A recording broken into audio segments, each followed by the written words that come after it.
तो होली से पहले केंद्रीय कर्मचारियों की क्या सैलरी बढ़ने वाली है और डीए में कितने हाइक की उम्मीद की जाए।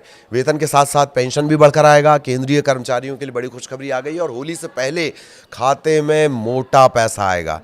डीए पर ये एक बड़ा अपडेट आ रहा है, वो आपको बताएं। 20,000 से 1 लाख तक की सैलरी वालों की कितनी इसके बाद सैलरी बढ़ जाएगी, उदाहरण के जरिए मोटा मोटी एक पूरा कैलकुलेशन समझाने की कोशिश करेंगे। इसका फॉर्मूला क्या होता है, बहुत अंदर नहीं जाएंगे फॉर्मूले पे, पर इसका फॉर्मूला क्या होता है, कितने बेसिक पे वाले कर्मचारियों की सैलरी कितनी बढ़ेगी, ये सारे कैलकुलेशन फौरी तौर पर मोटा मोटी समझेंगे। नमस्कार, आपके साथ में ललित प्रजापति। केंद्रीय कर्मचारियों और पेंशनर्स को जल्द बड़ी खुशखबरी मिल सकती है। लेबर ब्यूरो की तरफ से दिसंबर 2025 का AICPI IW, ध्यान से सुनिए, AICPI IW क्या होता है? ये होता है सर्व वस्तु उपभोक्ता मूल्य सूचकांक। इसी के जरिए सारे हाइक और इसी के इर्द गिर्द सारे हाइक होते हैं।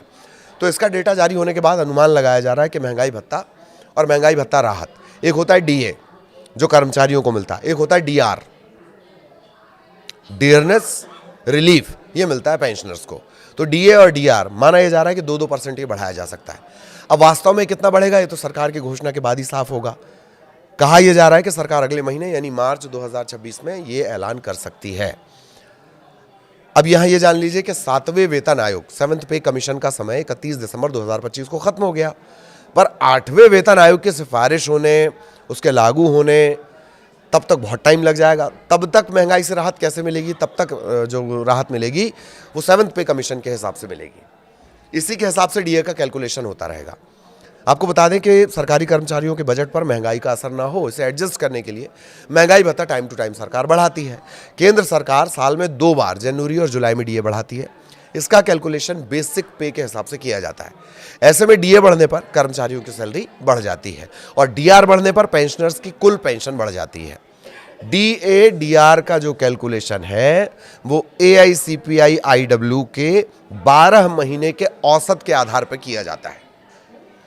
12 महीने का औसत अभी क्या आया है? अभी दिसंबर का आया है, तो पूरे 12 महीने का एक एवरेज निकाला जाएगा। ये होता क्या है? AICPI IW यानी all India consumer price index. Industrial workers एक मासिक इंडेक्स होता है जो इंडस्ट्रियल लेबर द्वारा एक तय बास्केट में शामिल वस्तुओं और सेवाओं के खुदरा दाम में समय के साथ होने वाले बदलाव को मापता है।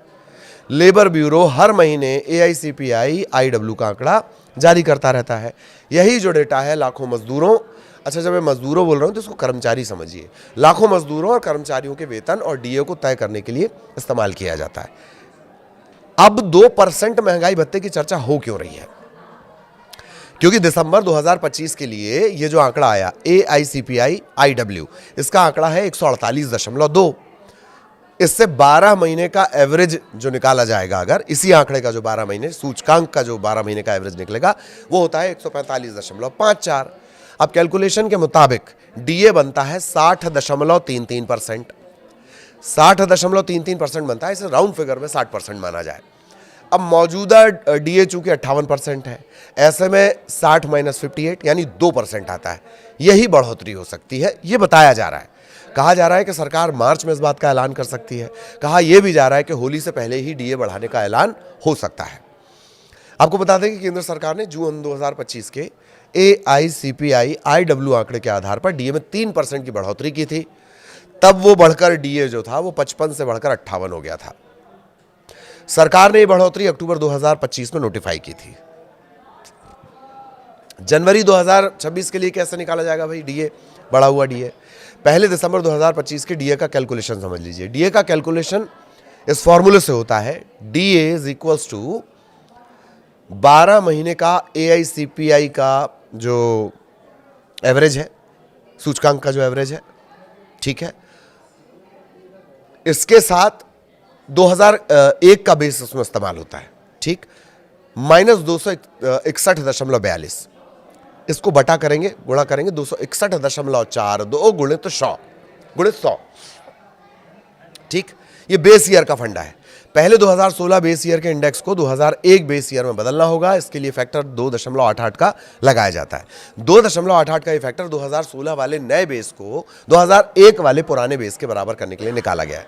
ये थोड़ी जटिल चीज़ है, बहुत ज़्यादा समझने की जरूरत नहीं, लेकिन जानकारी होनी चाहिए।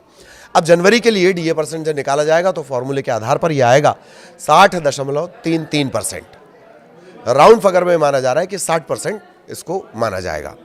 फिलहाल फॉर्मूले की इतनी समझ रखिए क्योंकि ये थोड़ा सा जटिल है। इसमें बेस ईयर आएगा, बेस ईयर के बाद जो सूचकांक है वो आएगा, ठीक है।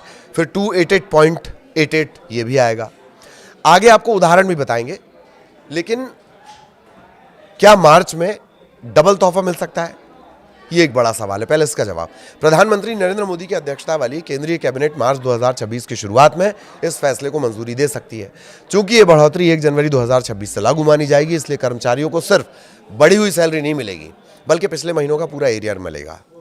तो इसका मतलब ये है कि अगर मार्च में घोषणा होती है तो होली के आसपास आने वाली सैलरी में फरवरी महीने का बढ़ा हुआ वेतन और जनवरी का जो बकाया एरियर है वो जुड़कर आ सकता है।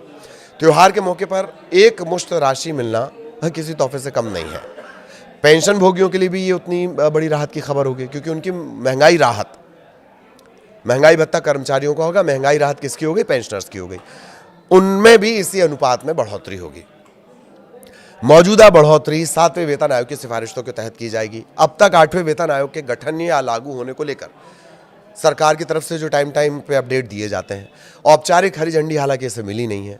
तो ये डीए बढ़ोतरी 31 दिसंबर 2025 को 7वें वेतन आयोग के औपचारिक समापन के बाद पहली समीक्षा होगी। अब एक मोटा मोटी आपको उदाहरण बता देते हैं। सैलरी स्लैब से आप समझ सकते हैं 20,000 से 1 लाख तक की सैलरी वालों की कितनी सैलरी बढ़ेगी। मौजूदा समय में 58%, 2% का इजाफा तो बढ़कर ये कितना हो जाएगा? 60%। इसमें केंद्रीय कर्मचारियों की सैलरी भी बढ़ जाएगी। मौजूदा डीए 58 और अब 60%। डीए पर अलग अलग बेसिक सैलरी के हिसाब से एक मोटा मोटी बढ़ोतरी कैसी होगी इसे कैलकुलेशन से समझा जा सकता है। जिनकी बेसिक सैलरी है 20,000, 58% डीए पर इनका वेतन 31,600 और 60% वेतन पर इनका पहुंच जाएगा 32,000। तो मासिक बढ़ोतरी कितनी होती? 400 रुपये। बेसिक सैलरी अगर 30,000 है, 58% के हिसाब से 47,400, 60% के हिसाब से 48,000, मासिक बढ़ोतरी 600 रुपये।